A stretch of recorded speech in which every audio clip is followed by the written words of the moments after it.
I met him on a spring evening when the library reading room was packed with students racing against final exams. I was frantically finishing a packaging design for a small bakery near the dorms. My laptop screen flashed a low battery warning and my stomach growled. 3 hours with nothing but coffee and stress. I pulled out my earbuds just as a male voice spoke behind me. "You're reading Designing Brand Identity?" I just returned the English edition. I turned around. The yellow glow from the bookshelf lit up his clear face, a simple sports blazer and spotless sneakers. The way he looked at me, not as a worn-out girl in a faded hoodie, but as an equal in conversation, threw me off a bit. "Yeah, I'm researching for a freelance project. Needed reference material." That was the first time I spoke with Adam Whitaker. He was a senior majoring in international business, interning at an investment firm run by his uncle.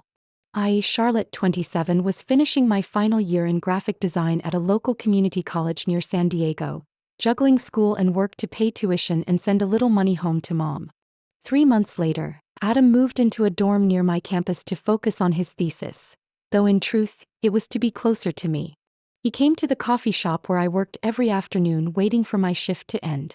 Our first dates didn't involve wine or candlelight, just cold slices of pizza, eaten in a rush under the field lights. But to me, nothing felt more valuable than being truly listened to. Our love came fast, like a strange wind sweeping through a desert, sudden, cool, and disarming.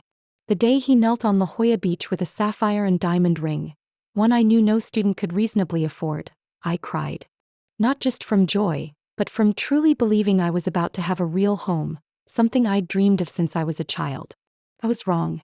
The Whitakers weren't the flashy rich type. Their wealth whispered, never shouted. Their home perched on a hilltop in Brentwood, wrapped in citrus trees and antique ivory walls. Inside were original paintings, imported chandeliers and Persian rugs older than me. The air always carried a faint scent of lavender and a chill of polished pride. Adam's father, Charles Whitaker, had founded Whitaker Frost, a prominent marketing firm in California, known for luxury brand campaigns. His mother, Lorraine, ran 3 nonprofits and coordinated a vast social event network throughout the Southwest. His older sister, Evelyn, was the communications director at their father's firm, always dressed in designer outfits and wielding compliments laced with knives. Then there was his younger brother, Finn, famously spoiled with conditions, currently working at a venture capital firm founded by their uncle. Not one of them had ever worried whether this month's bills would arrive before their paycheck did. In contrast, my childhood was filled with the hum of mom's sewing machine at night, the hiss of gas from our kitchen, and the sound of school bells from the public elementary 4 blocks away. My brother and I shared a bunk bed until I turned 19. The most memorable birthday gift I ever received was a used computer mom bought from a pawn shop after working triple shifts. So, walking into the Whitakers' home, I couldn't help but feel out of place. Everything was too polished, too perfect, and too far from what I knew. I forced smiles, watched my words, avoided slang, even researched their favorite Bordeaux wines.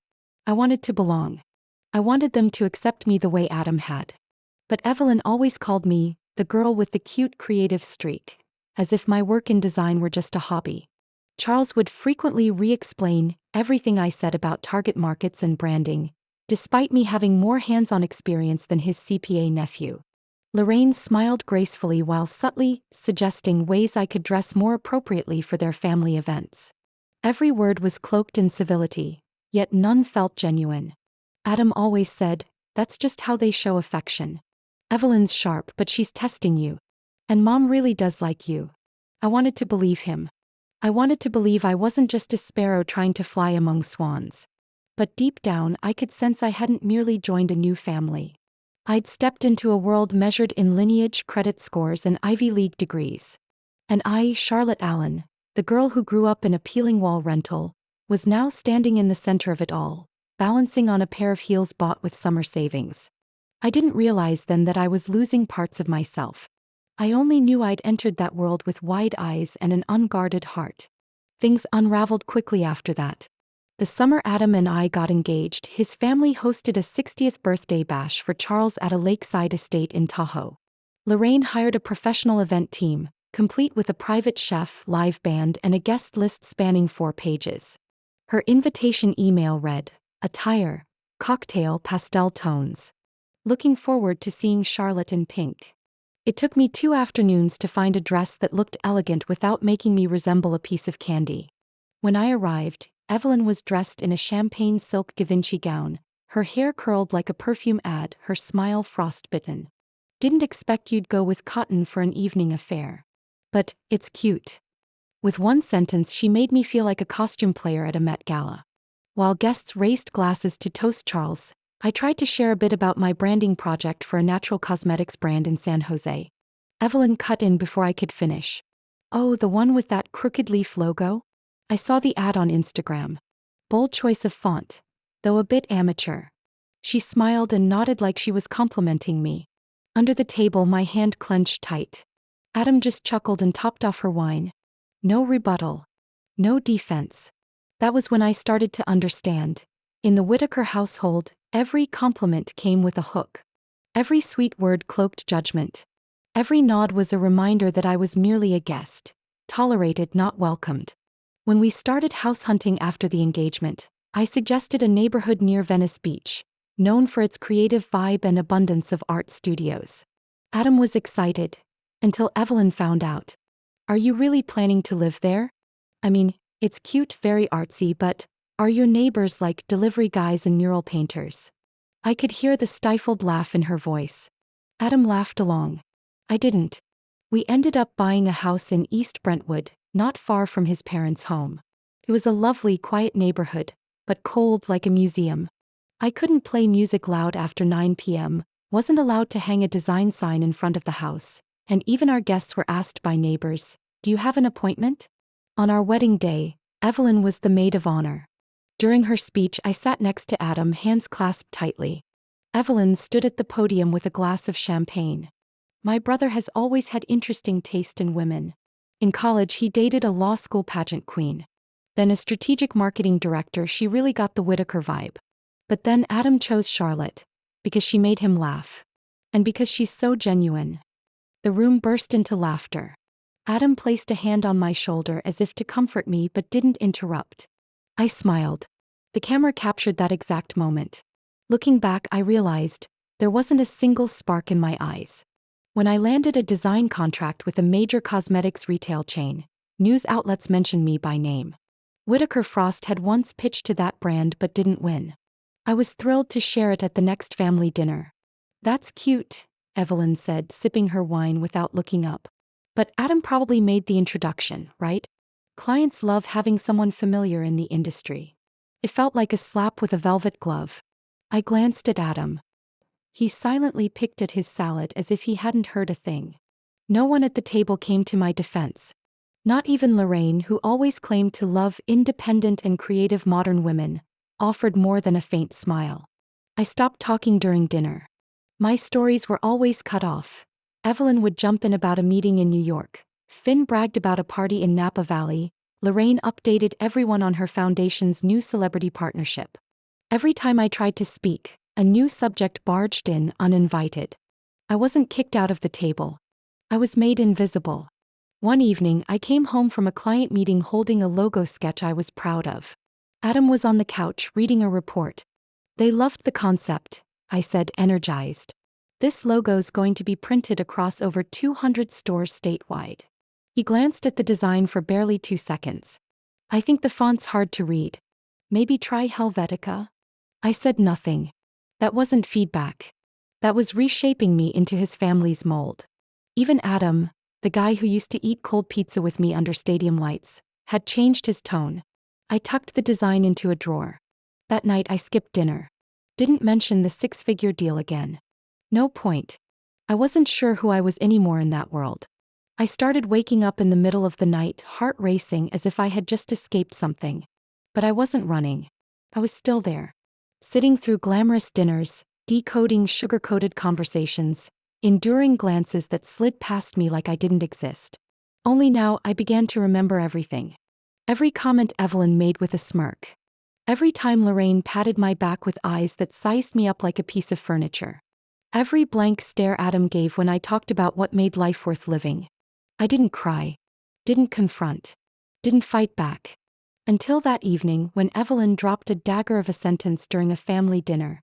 If Charlotte disappeared tomorrow, I doubt the family calendar would even notice. The whole table laughed. Adam included. I raised my glass of white wine, clinked it softly against the one in front of me and smiled. Good. Let's consider it a trial run. From that moment on I made plans. Not to leave them. To disappear in a way they'd never expect. Under the dazzling lights of a gala Lorraine hosted for the California Youth Creators Fund, I stood at the bar holding a tray of flyers featuring a logo I'd designed myself. Evelyn stood at the head table, telling a dramatic story about rescuing a $1 million media campaign when a fashion brand forgot to label its sustainability metrics. She spoke like she was teaching a toddler the difference between red and orange. Behind me, the band played a jazz electronic fusion, the kind Evelyn described as classical and modern enough to seem refined. Lorraine strolled over and smiled sweetly. Charlotte, you've been out here a while. Why not go in and meet the rep from Zilex? They might need a designer. I'd come to this event as a volunteer, but after Lorraine had accidentally introduced me 3 times as Adam's girlfriend who dabbles in design, I understood. Even if I built $1 million brand, I'd still just be an attachment to a man with the Whitaker name. I used to think trying hard would be enough. I sent birthday gifts to every member of Adam's family, on time in their favorite colors with handwritten cards. Once I gave Lorraine an illustrated lavender plant, because she'd said it was her childhood favorite. She hung it in her office, but when guests came over she'd say, "It's a quirky little thing Charlotte doodled back in art school." I learned how to talk finance just to stay included in their conversations. Changed my wardrobe, traded graphic tees for pastel midi skirts and ruffled blouses. Even adjusted my laugh, softer, gentler like the women they praised. I turned down 2 guest lecture invites from a design college because they clashed with family meetings Lorraine wouldn't insist on, but hoped I'd attend. When Adam was promoted to Regional Development Director for the Southwest, meaning rotating trips between Arizona, Texas, and Nevada, everything shifted. I thought we'd discuss it. I thought at the very least he'd ask what I wanted. But when I asked if he'd consider staying, Adam simply said, "It's a necessary step. You can work from home anyway." That sentence floated out like a feather, but landed like a sledgehammer. I used to run a small design studio with 3 collaborators, operating out of a ground floor apartment I had rented as a separate workspace. When Adam began traveling frequently for work, I had to dissolve the team and move the equipment back home, to better manage family responsibilities. The house slowly turned into a silent space. I got up early, sent drafts to clients, and received feedback via email. Adam called every evening, but the calls got shorter, always ending with, "I'm tired, let's talk tomorrow." I tried to maintain my old routine. But in Adam's absence, client meetings were postponed because they wanted to meet both brand partners. One even messaged me privately, "You're not coming with your husband? Then you probably don't speak for the company." I started losing contracts, losing motivation, losing the sense that I was living for anything that truly belonged to me. One day while organizing my portfolio, Evelyn called. "Charlotte, can you help me clean up this presentation slide? Just some minor design stuff. Should be right up your alley." I clenched my jaw. That section was part of a project I had planned to submit to a creative conference in Seattle. But I nodded. Because if I declined, Evelyn would once again remind me that a little humility goes a long way. I worked on that presentation for 2 nights. Evelyn used it exactly as I delivered it, just changed the name to hers. During the meeting, she was showered with praise. I sat in the back, not introduced. On the way home that day, Adam held my hand and said gently, "You're so talented. You help everyone, that's why they value you." I laughed under my breath. That's not the kind of value I needed. I needed to be recognized. One autumn night, I stayed up all night after receiving a message from a former client canceling a project. The reason? They had switched to working with Evelyn because they wanted a direct connection to Whitaker Frost. I stood in front of the bedroom mirror, staring at my messy hair and lifeless eyes. I whispered to myself as if trying to recognize the person in the reflection. Who am I in all of this?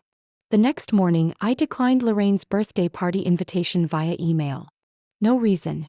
No apology. No explanation. I walked alone in a nearby park, carrying the first sketchbook I used in high school, pages filled with clumsy but vibrant lines. I paused under a maple tree, its leaves turning red, letting the wind carry away my thoughts along with strands of my hair. I realized, if I wanted to keep living, I couldn't survive under the title of someone who fits the Whitaker family. I had to reclaim my name, through my lines, my choices, and the dreams I once dared to hold before their seasonal winds swept me away. The ache in my abdomen started close to midnight, while Adam was in Dallas attending a luxury hotel conference with his father. I sat on the bathroom floor back against the sink, hands wrapped around my swollen, chilled belly. There was no blood, but the hollowness was crushing. I called my OB-GYN on instinct, then stumbled to the kitchen for my car keys, hands trembling so badly I dropped my phone. I checked into the emergency room at 2:40 a.m. A young nurse whispered, "We need an immediate ultrasound. It looks like there's no fetal heartbeat." I didn't cry. I just clenched the thin hospital blanket and stared at the pale gray ceiling. Morning came before Adam returned my call. His voice was tired. "You really went to the hospital?" "I missed your call because I was at dinner with the Singapore team." I replied calmly. "I had a miscarriage." There was a long silence, almost 30 seconds. Then he exhaled deeply. "Should I change my flight? Or, are you okay?" The question floated in the air as if I had the flu, not as though I had just lost the only thing anchoring me to the quiet, suffocating life I'd built. I answered, "No need. Okay. It's not serious anymore." Adam sighed in relief. I could hear it clearly, every breath he released as if a weight had been lifted from his busy schedule. 4 hours later, I received a bouquet from Lorraine. The handwritten card read, "Maybe you need some time to stabilize before continuing your journey to motherhood. With love, Mom." No check-in. No phone call. Just a polite, elegant suggestion, like the way she arranges the living room decor. Evelyn texted that afternoon. She was probably in a Zoom meeting because her message came in fragmented. "Charlotte, you really need to learn how to manage work stress. Your body comes first, okay?" I'd heard that line before. From a male client when I refused to lower my design fee. From a stranger online when I shared how hard freelancing was at the beginning. This time it came from my sister-in-law. Part snide, part sanctimonious, like she was a licensed physician. I didn't respond.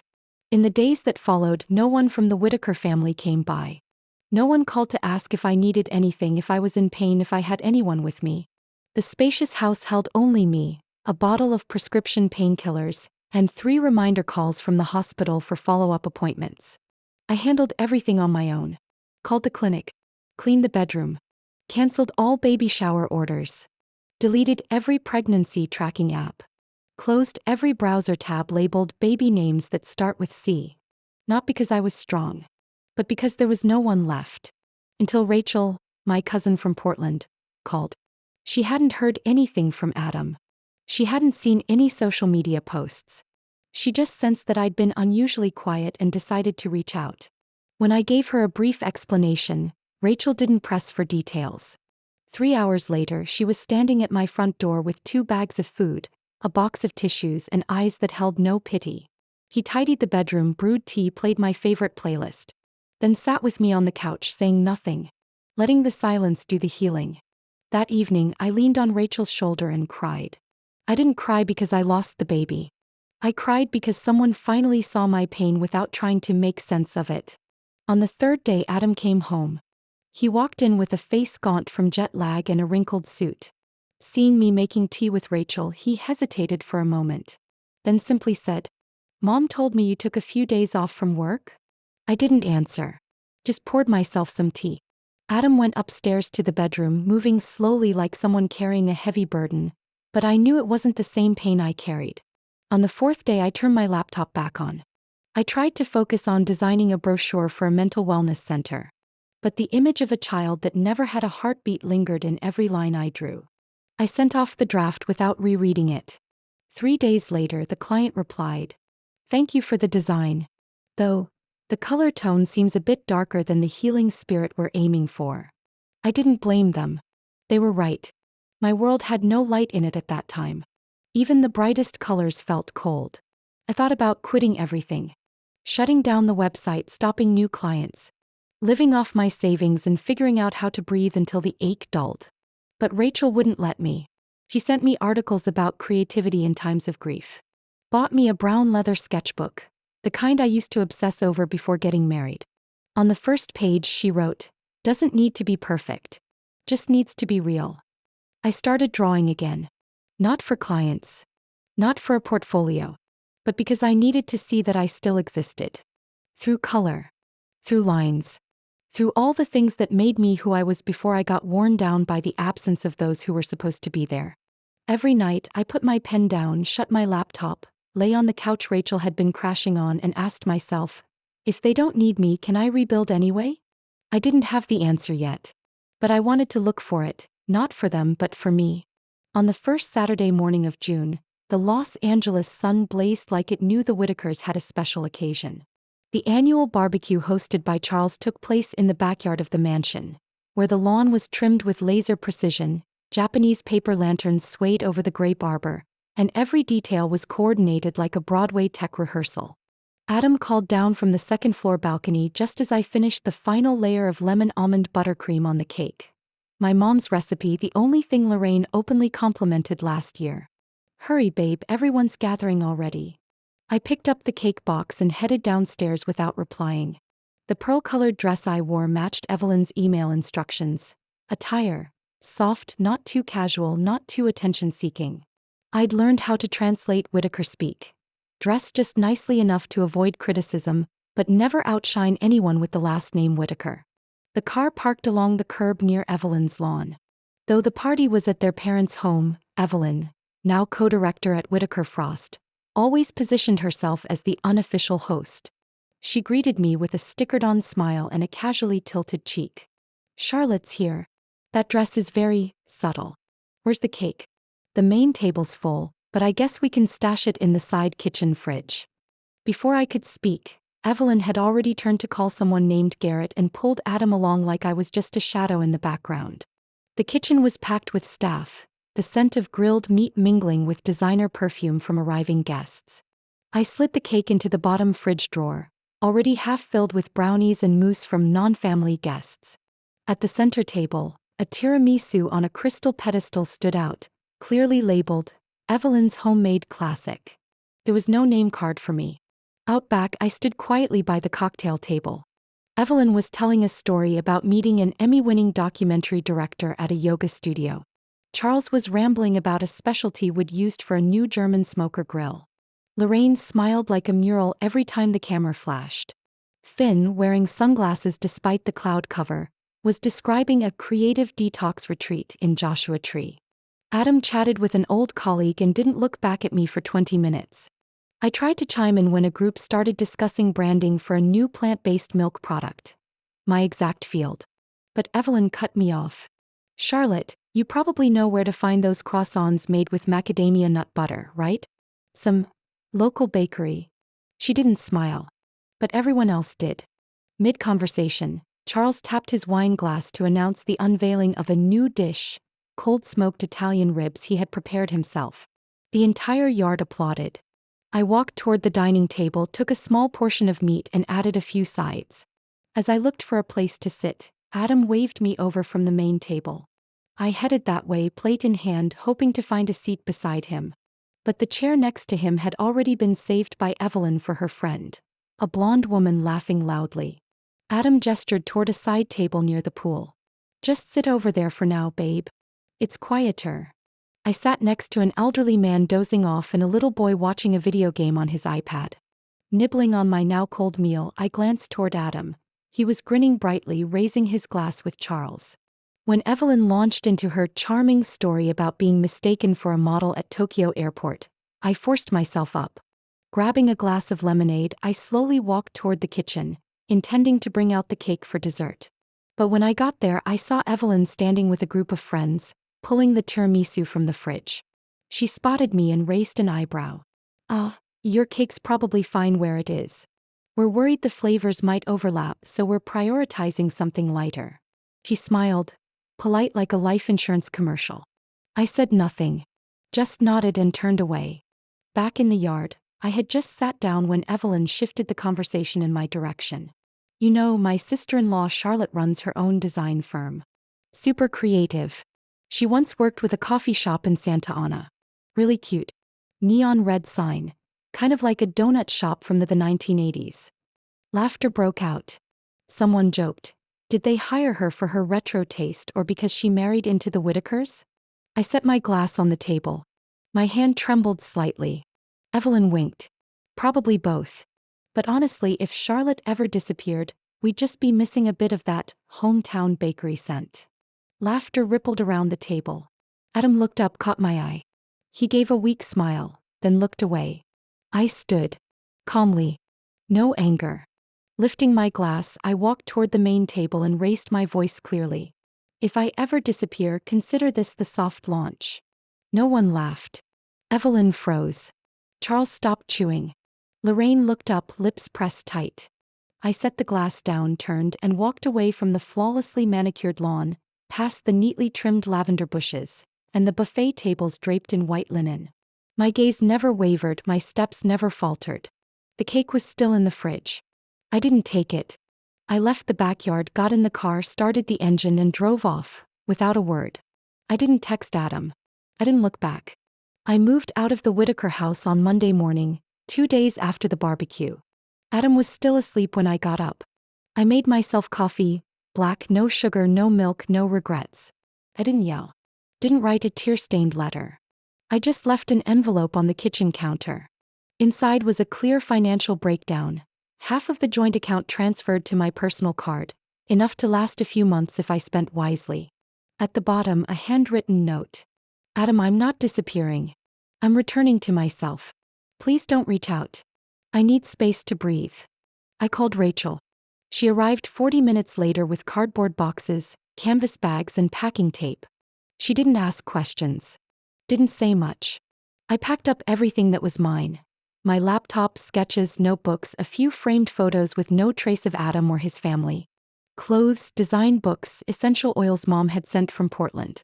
My old desk lamp from sophomore year of college. Everything fit neatly into the back of Rachel's hatchback. I didn't take a single thing that wasn't mine. I didn't cry. Didn't wait to be noticed. I left before they could recast me in their next narrative. Something like the fragile runaway, or the strange woman who couldn't appreciate kindness. I arrived in Seattle around dusk. The apartment I rented by the month was on the 3rd floor of an old building, with ash-gray walls and creaky wooden floors. The landlady, a woman in her 60s with dragonfly glasses, asked me only one question. Are you quiet? I nodded. For the first 3 days I didn't turn on my computer. I just unpacked, taped up artwork, and placed my desk near the window overlooking the park. Each morning, I walked along Green Lake with instrumental music and takeout coffee. No one knew who I was. No one asked why a woman in her 30s moved in alone. I needed that invisibility. At least for a while. I started drawing again. Not for clients. Not for the internet. I just opened my notebook and sketched aimlessly, daisies torn by wind, houses with only one window, a single eye floating in cool-toned swirls. As the pencil met the paper, my mind stopped spinning. In the second week, I dropped by a cafe near the Capitol Hill light rail station. Brick-red mural walls, reclaimed wood furniture, a chalk-written menu. The owner's name was Marcy, prematurely gray hair, world map tattoo on her arm. When she noticed me squinting at the blurry prices, she said bluntly, "We need someone to redesign that menu. If you can do it, I'll pay in store credit and free muffins." I smiled. That afternoon, I sent Marcy 3 sample layouts. A week later, she asked me to design a new outdoor sign, then a product flyer. Every time I turned in a file, she handed me a hot cocoa and a short note. Smart. Got depth. But maybe cut back on the fonts next time. Marcy didn't flatter. Didn't mention the Whitakers. She saw me as a working professional. Nothing more, nothing less.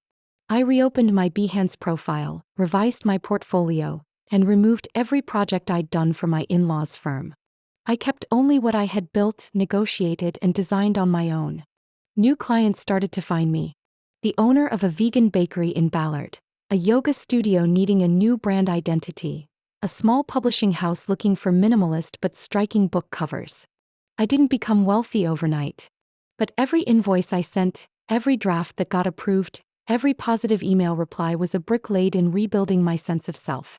I also began seeing a therapist named Dana, who specialized in identity integration within family and marital dynamics. She had a low voice, preferred to ask little and listen much. After the third session, she said, "Charlotte, do you realize you've spent years living as a refined version of yourself just to be loved?" I didn't respond. I just nodded.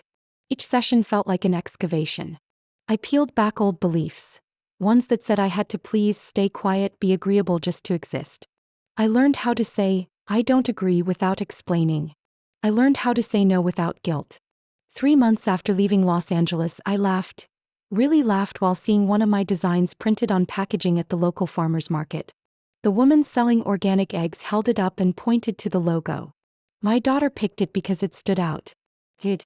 Really? I smiled without saying who had designed it. I lived modestly. The month-to-month apartment had become permanent. I replaced the rug, hung string lights, planted 2 ferns on the windowsill. My laptop sat on a plain wood desk next to a photo of Mom and me at an Oregon County fair. Nothing in the room reminded me of the Whitakers. That evening, bathed in golden light coming through the window, I typed the first lines of an email replying to a collaboration offer from a design firm in San Francisco. "Thank you for your interest in my work.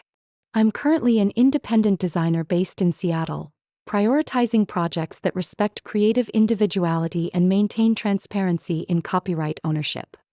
Not one word mentioned Adam. No vague language. I had stepped out of the role of the agreeable wife. Now I was rewriting the script, for myself, using the voice that had been buried beneath the smiles of those who never truly listened. The invitation from Westwood Creative appeared in my inbox on a Tuesday morning while I was adjusting color tones for a local coffee bean packaging project. The subject line read, "Design Collaboration Proposal for Sheffield Organics Rebrand Campaign." I had never worked with Westwood, but I knew they were a high-end strategy agency in San Francisco. Sheffield needed no introduction. The name was tied to a range of consumer products, but more significantly, it was owned by the Whitaker Frost Group. I read the email 3 times. My hands turned cold.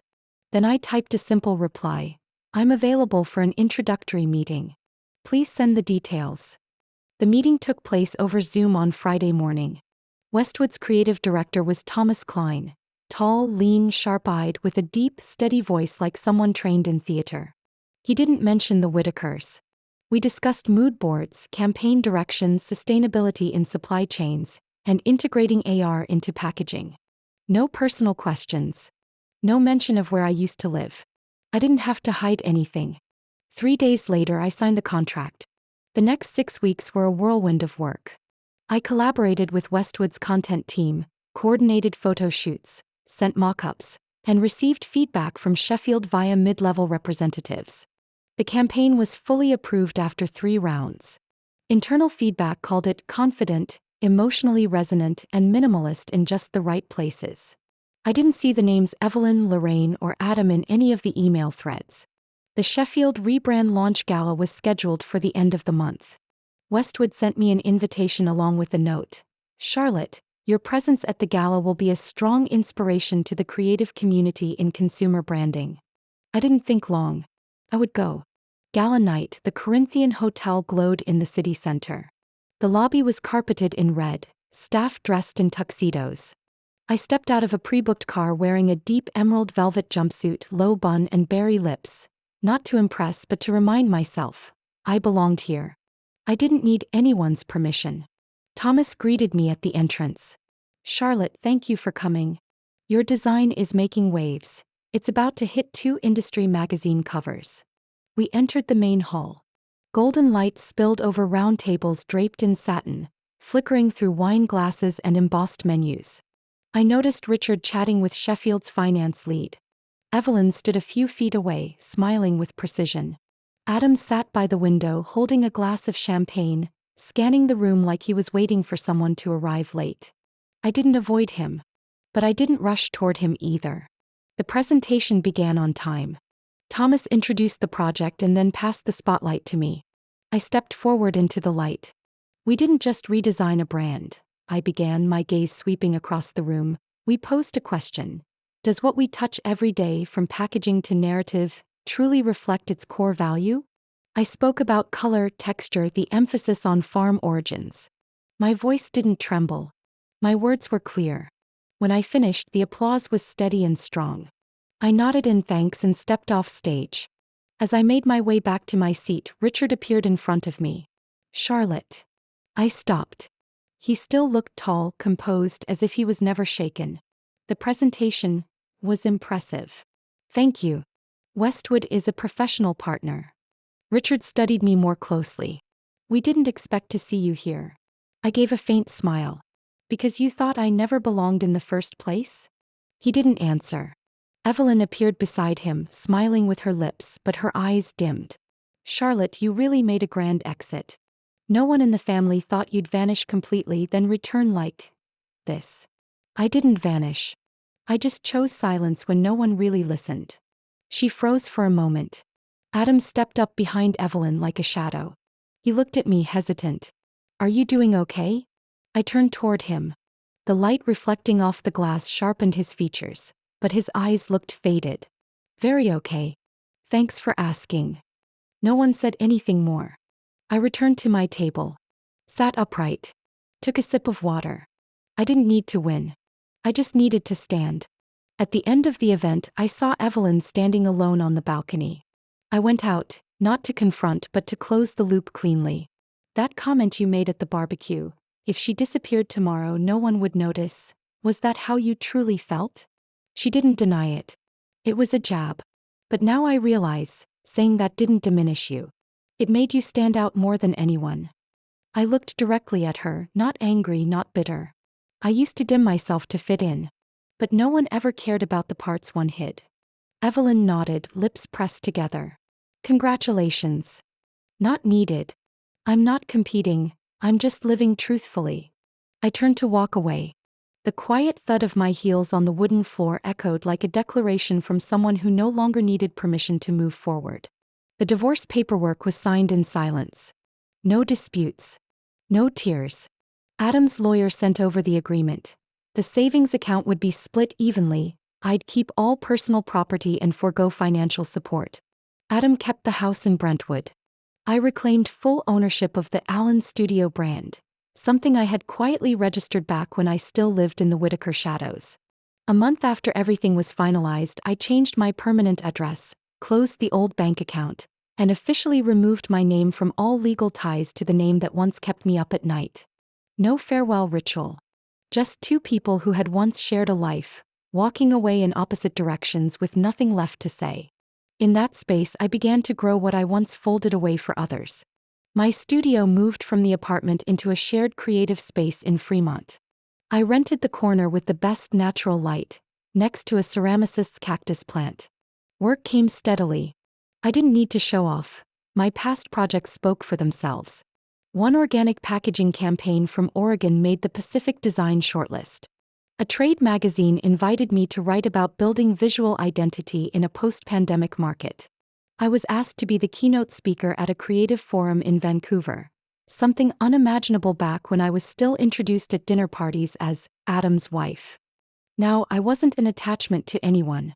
I had my own name, my own voice, an identity no longer diluted by the need to please a family that never understood who I was. One afternoon I got a text from Harper, Finn's wife. She didn't mention the Whitakers. She simply asked if I was free for afternoon tea. I said yes because something told me this wasn't about reconciliation, it was about finding an ally. Harper was never the type to make herself pleasant for everyone. At family gatherings she often sat quietly, like someone watching the entire family script from behind glass. When we met at Thistle Rose Tea Room she spoke first. I used to think I was just a background character in the play my husband's family was writing. But after you left I realized I could write my own act. I smiled. No need to ask more.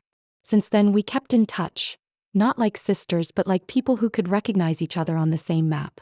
Two women who had once been submerged by others' expectations, now surfacing through their own standards for how to live. A month after the Sheffield Gala, Evelyn sent me an email with no subject line. Inside just one sentence: I'm taking prenatal classes at the Sienna Center. They're teaching how not to pass down old wounds to your child. No apology. No request to meet. I read it and left it unanswered. There was something in her words that hinted at a quiet shift. Not a revolution, just a small turning point. Enough for someone who once treated others like accessories to step back and start listening to herself. My life isn't grand, but it's real. Every morning I rise early, pull open the curtains, tend to 2 sage plants by the kitchen, and boil water in the porcelain kettle Mom gave me. The studio apartment I bought 2 months ago sits in Queen and, not large but with a balcony that looks out over Lake Union. On the wall next to my bed hang 3 frames. A vintage map of Oregon, a photo I took of Rachel Midsmirk holding hot cocoa, and a typography print that says, "No one gives you visibility. You claim it." I don't need to be seen to know I matter. I didn't return to prove anything. My presence at the gala wasn't revenge, it was a reminder. I no longer stand outside my own life. Tonight I got an email from the Washington State Design Council, inviting me to review graduate portfolios. One submission caught my eye. Evelyn Whitaker, honors student in interior design, coursework in personal brand imagery. I read her name over and over. I wasn't surprised. I didn't mock it. I didn't smile with smugness. I just felt light. At the end of the day, I shut my laptop and stepped out onto the balcony. The Seattle sky was overcast. City lights flickered across the lake. A soft breeze moved through my hair. I pulled out my phone and typed one simple line to Harper. "This weekend. Farmer's market. Muffins on me." She replied instantly, "As long as there's cinnamon." I put my phone away and leaned back against the railing. Some stories you have to walk away from just to avoid being erased. Some places you have to leave to realize you were never small. Some people don't need to be hated, just released from your shoulders. I no longer need to be chosen by anyone. I've chosen myself. And that choice, that's the beginning of freedom. Charlotte's story is living proof that sometimes, walking away isn't failure. It's a bold act of saving yourself. Once dismissed and overlooked, she rebuilt her career, her name, and her sense of worth through her own talent and resilience.